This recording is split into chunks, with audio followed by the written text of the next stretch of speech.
All right, welcome back, everyone, to another Welcome to the J episode. I am your host, Jahenns Manigat, aka 12, aka Canadian Red Bull, aka Revenge Boy. You guys already know that I'm hyped today, for good reason, obviously. But before we get into it, make sure to like and subscribe to the Field of 68 Media Network. Like I said last week, this is the time. It's tournament time. This is when you want to get all the inside scoop on everything NCAA March Madness tournament with our great host and analyst here at the Field of 68. With that being said, I want to welcome back my brother from another. He's a 21 to my 12, Isaiah Zigma Ziggy Zierden. Welcome back to the show, brother. How you doing today? I'm good. How about you?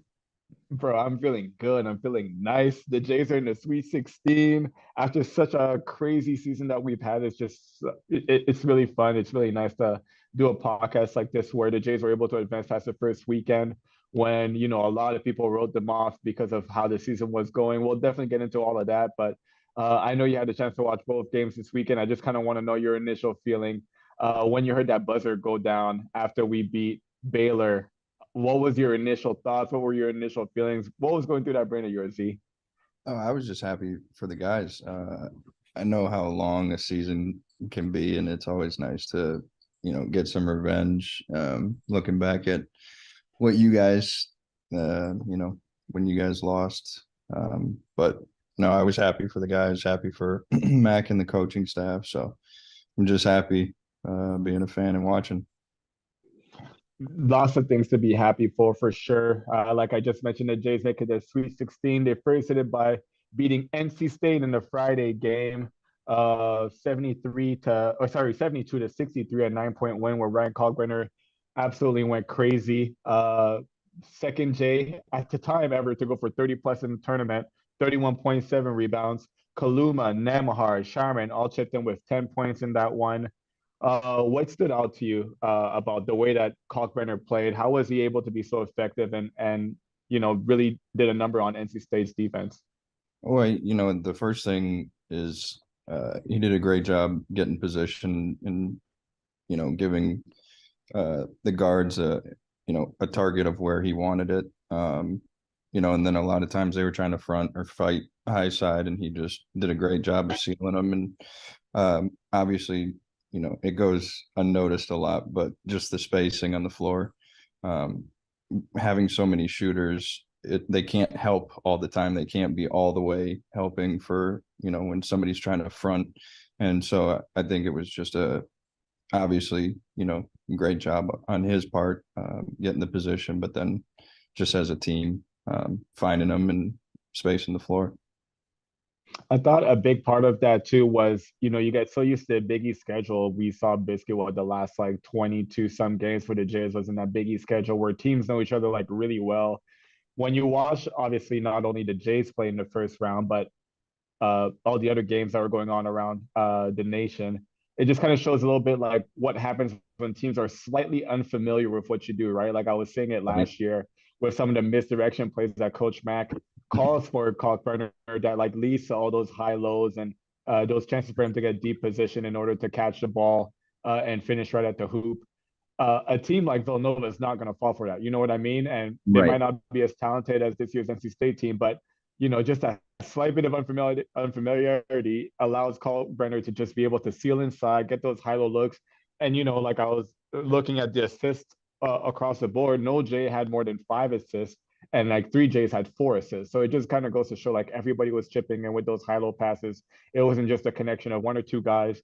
Everybody was really involved in getting him to 31 points. And obviously he obliged them by being able to, put up those numbers. But another big part of it too is the J zone events about, like I mentioned, the chipping in of 10 by Nemhard, 10 by Sharman, 10 by Kaluma, those guys who responded around Kalkbrenner. How did you feel? What was your take on like how they played it and how important were their roles in that moment? I mean, obviously it's a team game. He gets the most credit, and everyone notices 31. But then it's always the little things that they ended up doing. The assists, chipping in, big buckets here and there to stop their runs, and just a lot of things that go unnoticed, but I thought overall these two games, I thought they were great. Next up were the Baylor Bears, and you know me, I'm very happy to talk about this game. I'll talk about this all podcast long if I have to because it was a tough game my senior year, having lost to the Baylor Bears. They're the ones who eliminated that 2014 team that included not only you, Isaiah, but myself, Doug, Ethan, Grant, Austin, Willard, Tino, all those guys who played heavy minutes on that team. Um, Talk to me about obviously the Jays winning. Let me just give a quick recap again. 85-76, another 9-point win. This time instead of Kalkbrenner, the big Ryan scoring 31.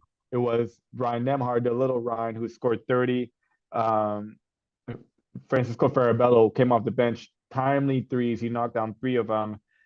And, as I said, the Jays were able to avenge that 2014 loss and are able to advance to the Sweet 16. When you heard that final buzzer, we already talked about like kind of what your initial feelings were, but watching the game, understanding like what was at stake, especially you having, you were a part of that team that lost to the Baylor Bears. What was kind of going through? What were the emotions that was going through you as you were watching that game?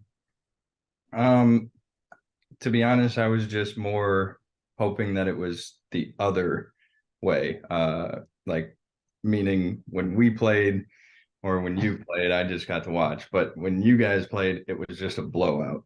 Unfortunately, they just had a career day, and none of them to this day have ever shot the ball like they did. But uh, I was just hoping that we did that to them. Unfortunately, we didn't. But still, we'll take a win. So I was extremely excited and happy. It was just so nice for me to see. Um, First, we lose to them wearing our gray alternates. They lose to us wearing their gray alternates. I was just like, God is with us today. Like it was just one of those things. As soon as All I right. saw that they pulled So up in the gray, I was just like, you're saying for the third time, don't wear the grays. oh, I'm saying for the rest of the tournament, we're not going any alternates. Jays fans, let's start a petition right now. No alternate jerseys for the rest of the tournament because we see what happens when we go down that route. But it was just so exciting for me. Like I was at the edge of my seat from tip off basically. But I think in contrast to that 2014 team, uh what the Jays did really well is get off to a good start. We started with our feet stuck in the mud, and that obviously gave a lot of momentum to that Baylor team. And like you said, like on paper, it was one of the things that we were willing to quote unquote live with was their 3-point shooting and outside shooting, them having to make shots over top of our stretched out hands. And they were able to do that. But they did that because we got off to a really slow start and they got off to a really good start. And that momentum kind of carried them through not only the first half, but they built such a crazy lead that it was very tough for us to, get back in the second half. But the Jays this time were the ones who were aggressive. They were the ones who threw the first punch, the first proverbial punch, kept Baylor on their heels and just never really let them get into a flow of things. Is that kind of like what you were thinking as well? Yeah, I thought they did a great job of keeping them off balance. And then, another thing is whenever Baylor would start to get just even a little bit of momentum and start to make their run, cutting into the lead or start to, pull away with the lead, Creighton did a great job of making sure that it ended quickly. They didn't give them any, 17-2 runs or anything like that. It was always a quick, 6-point or 4-point run, and then they Mhm. put it into it. So that was really good to see. What was crazy too about this weekend is this was a very tough matchup for Creighton defensively. Like when you look at how NC State scores with Smith and Joyner, their two backcourt mates, um, they're guys who just get to their spots. They look to score aggressively and often. Uh, Smith ends up with 31 points, if I'm not mistaken. Sorry, 32 points. Took him 27 shots to get there. Joyner was not able to really. I know you're laughing, see, but yeah, a college student athlete took 27 shots in a game, and his name was not Doug McDermott. Like that is crazy to me. Oh, You yeah, know it what was I mean? And Doug did it 32. efficiently. If Doug took 27, he made 22 of them. You know what Right. I He mean? would have Like, he would have had 60, but right. not 32. So right, but when you think about like a type of team that's going to beat the Jays defensively with the drop coverage on ball screens that Coach Mack loves with Kalkbrenner down there, obviously for good reason. This would have been the team. It would have been an NC State team with Smith and Joyner, or it would have been a Baylor team with, George, Cryer, and Flagler, uh, who are also guards who could take you off the dribble, get to their spots, shoot the mid range, attack at the rim, step back, shoot threes.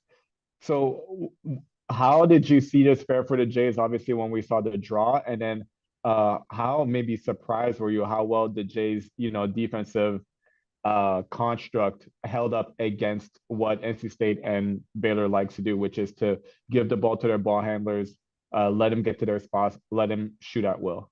Oh, I mean, obviously, anytime you see the draw, in the tournament, it's never ideal of who you have in your bracket or on your side of the bracket. But being in the system, that you and I both know we didn't stop great players by ourselves. A lot of times they didn't shoot the ball great, but it's always a team defense. Yeah, you have, one guy on the ball and fighting over the ball screen, but all the other guys, help, cover things up during that time of, that half a second where somebody's wide open coming off a ball screen or getting downhill. So, I mean, was it good to see? Absolutely, but didn't necessarily surprise me of how well we did defensively. Which is such a shocker because, Mac has been notoriously known for offensive performances, not necessarily defensive performances, but he's totally, you know, turned his philosophy around in these past couple of years with the weapons that he now has at the hilltop. Guys who are more athletic than we were, obviously. Guys were able to switch 1 through 4 a little bit better than our teams used to be able to. It used to be like if we were caught in a switch, like we were dead. Like we were asking for a double team and having to rotate you out of were there. fighting Yeah, fighting for dear your life. life. Because hey, I knew one thing. If we had to switch, I Yeah, knew that all my job was to make sure that I fronted, because then right. everything else is not on me. If they over Exactly. the top, that's on the help. Well, not only on the help, but also, Mac would chew you out for not Oh, pressuring the guy with the correct. ball. To let So them it's not throw it only on the over. help. Why is it such an easy pass going over the top? But no, yeah, like I was a little bit nervous in that NC State game. Obviously, I calmed down at halftime because I was just like, man, the Jays got this. Like that was my kind of, thought process at half of that NC State game, and then it kind of happened again against Baylor. Totally nervous going into it because of the PTSD. Let's be honest, that I had to go through, that my team had to go through. But at the same time, it's just like when you kind of saw things settling the way that they did, you're like, hey, we're doing a great job on these guards who are, they have a ton of talent on that side, on that Baylor side.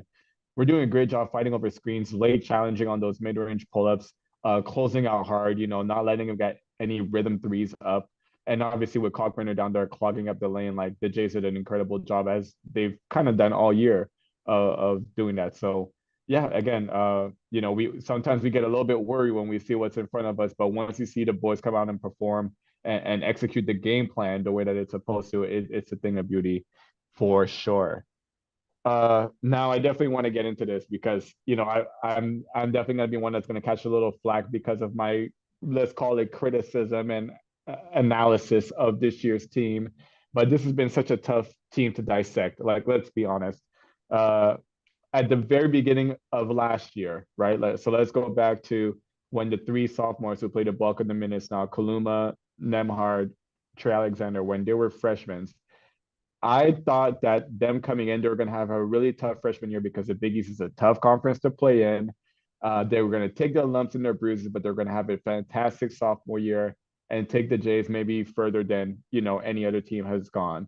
Now, some things I was kind of right on, some things I was kind of wrong on. Last year, they didn't take nearly as many lumps as I thought that they would. They made it to the tournament. They beat San Diego State in the first round, and they gave Kansas all that it could handle without their starting freshman point guard in Nemhard, who was injured, and without Kalkbrenner, their starting junior or sophomore center at the time, who fell against San Diego State in that first round, right? Now, this year, I'm like, okay, they're going to be all world, all that stuff. They obviously go through the ebbs and flows of a season. They go through a tough rut, losing 6 games in a row. They have to battle back. All of this, they end up being third in the Big East. And they are humbled by Xavier in a Big East tournament, right? That is not the way that you want to have your last game before going Right. into March Madness.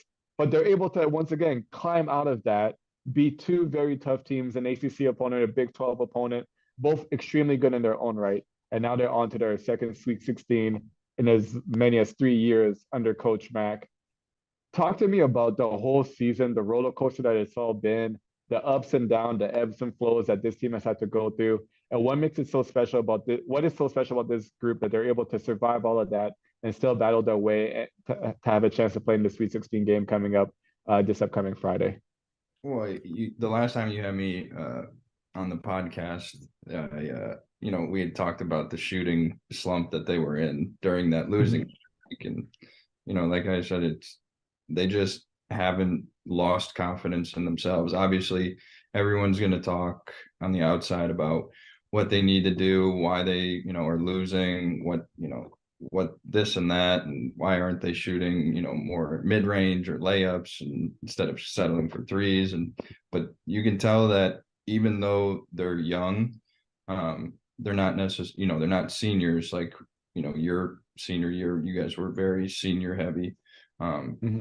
But they're, young kids, but they have that confidence and they can calm each other down, kind of like we were able to do your senior year with those kind of guys. So you can tell that even though they're young, they have that leadership and they have that trust and confidence in each other to be able to, look at each other, say whatever, and just know, okay, we're fine. We're not going to get rattled. And that's after that losing streak, they've been, still shooting with confidence, and obviously it's been going better, shooting it better. And then you can tell after that Xavier loss, obviously not the way you want to get some rhythm and momentum going into the tournament, but they did a great job of turning it around. And I think that just speaks volumes again to, even though they're young, they have that team chemistry and that confidence in each other to kind of settle down and know that everything will be fine.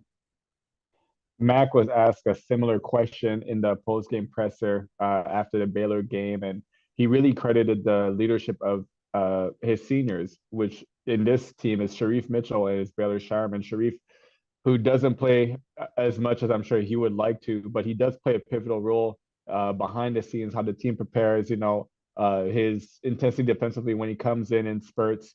It really kind of changes the game for the Jays at time. And obviously, we've seen what Baylor's been able to do coming in from South Dakota State, being an integral part of this team on the floor in its one and only, or we don't know if he's coming back yet for the Jays, but we see what his leadership and what he's been able to do as a leader to help this young core group of guys.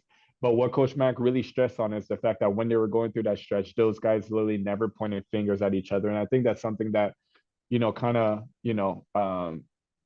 goes unnoticed a little bit is when a team is going through a rut, one big thing that could really like bury that team is if the finger pointing starts. And it's very tempting to do that, right? Because we all want to be successful, not only as a team, but individually. So when guys aren't playing as well, it's very easy to point to the guy next to you and be like, well, you're not passing me the ball. You're not doing your job, yada, yada, yada. But Coach Mack keeps stressing that this team never did that. They continue to just dig deeper, stick together, and to follow through on what their goals are. And now they're right on the precipice of reaching those goals. Talk to me about the importance of having teammates. You just kind of mentioned, our group's ability to hold each other not only accountable, but to, make the best of what we had. Talk to me about the importance of just having a team stick together when they're, going through those trying times. Huge. Anytime you don't have, and obviously, Mac, like you said, Mac talked about the leaders, the seniors who, although they don't get to play much, they're still the voice in the locker room at practice. So as if you have leaders that, during tough times or, during a tough practice, they aren't sitting there yelling at guys to, play better. They're trying to basically carry people with them. That's how you got a special group, and that's what we had when you guys were there. And so obviously it's a big key to a successful team.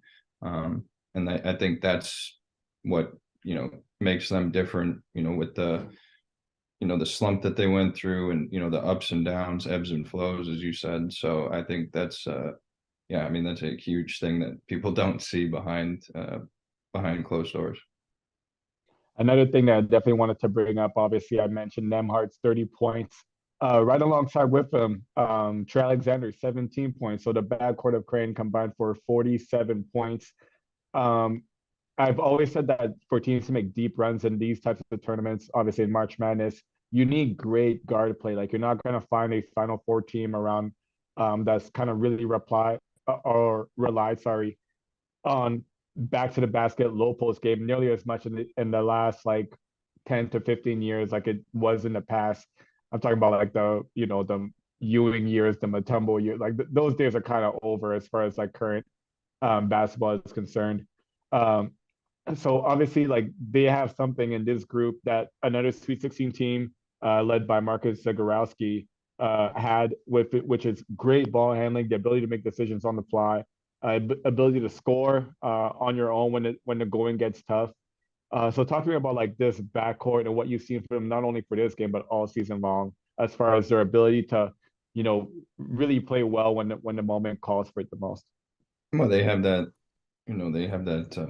competitiveness, and they want the pressure situations. They want to take the big time clutch shot, not like, go for it all type shot, but they have that mentality where they don't mind if they, miss and then they get the blame. They don't fear that. They look forward to those kind of moments, and you can tell that they trust each other.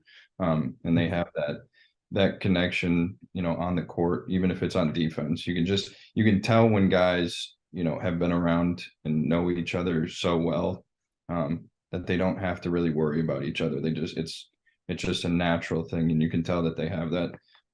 So I mean, they obviously down the stretch they're going to be crucial. But I think it's pretty cool watching, to see how they kind of feed and play off each other. We're back in the Sweet 16. That's definitely all that I'm happy about in the moment. We definitely have to do a little bit of a look ahead to see who we're going to be facing in that Sweet 16 round. We are going to be facing a very tough, a very feisty Princeton Tigers team who had themselves a hell of a weekend. Maybe one of the more surprising teams of the weekend, not called Fairleigh Dickinson, who put down Purdue, which I couldn't believe. Shout out to our old boy Joe Pop, who's on the staff there at Fairleigh Dickinson. We see you, boy. Keep working. That's our guy right there for Oh, sure.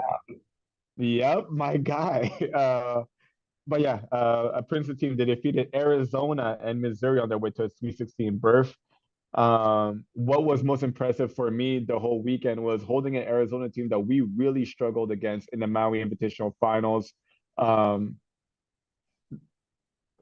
they held that team, who is such a high scoring team, especially in Pac-12, to 55 points. Like that is very impressive. They're led by two seniors, Tosan Evbowoman. Apologies if I mess up your name. Being named Jahenns Manigat, trust me, I know what you're going through. But they call him the British Giannis. He's long, he's active. He's able to use his length and his stride very well. I was actually able to catch a ton of that Princeton Missouri game, and those guys, they play fearlessly. They're not afraid of the moment. Also by Ryan Lamborg, who's a 12.3 points per game scorer. So very intelligent, very senior laden team. That means they have experience, they have will, they have toughness. What should the Jays be on the lookout for when facing such an opponent? They're well, I mean, they do a lot of the little things, and they have nothing to lose. I mean, they weren't expected to do anything, so them winning the first two games, now everyone's like, oh, great Cinderella story, but in their minds, they have nothing to lose. So whenever you play a team they do all the little things and they're very capable, of shooting the basketball well and playing good defense. That's always a scary matchup, just because have that mindset. They don't care. They have nothing to lose, so they're going to leave it all out there. I might be throwing it back a little bit too much right now, but like if fans can remember the Northern Iowa team led by Ali Farouk Manesh, this team right here in Princeton reminds me a lot of that team. Just experienced, tough, old. They're mostly seniors that are leaders on that team. Intelligent, high basketball IQ, like all of that. If you remember those Ali Farouk Manesh led teams from Northern Iowa, like this Princeton team will definitely remind you a little bit of that. And of course, playing in a Sweet 16 when no one believes that you could be there, you're throwing caution to the wind. Like Isaiah just said, you ain't got no fear in your heart. You could just go out there and play loose and play free, which could be very dangerous in a game that now the Jays find themselves as, I would say, betting favorites, obviously. Now, how high of favorites they are, the ESPN index have them at a 97% chance of winning. So, I mean, all signs point to Princeton having nothing to lose and being obviously a very a team that could be feared in that situation when they have nothing to lose. Um, Obviously, we're going to be wishing for the Jays to win this game, and I'm sure Coach Mack and the staff has already started preparing their game plan to see how it's going to work out. Who do you expect Isaiah to have a big game or to show up in big moments when the Jays face Princeton on Friday? Well, I think it's the usual suspects. I think it starts with your point guard. I think Ryan Nembhard is going to be big into just settling the team down and getting everybody where they need to be.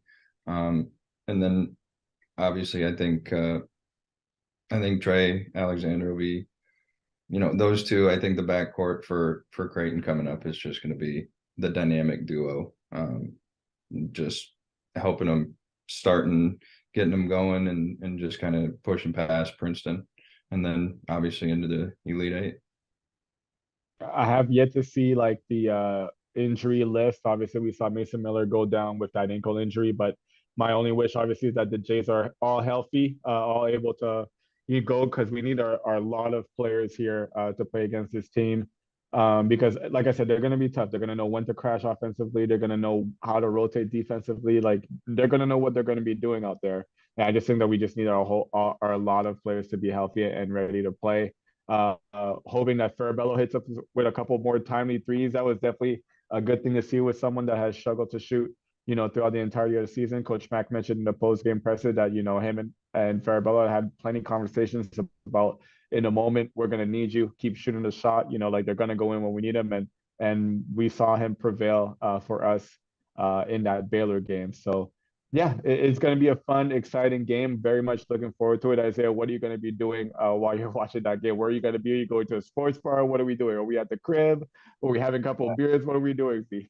Unfortunately, I will be at work, but I will have Oh. I will have the game on just like I did last weekend. And no one's allowed to talk to me while the game's going on. I can help at timeouts, but anytime else, I'm I watching. love it.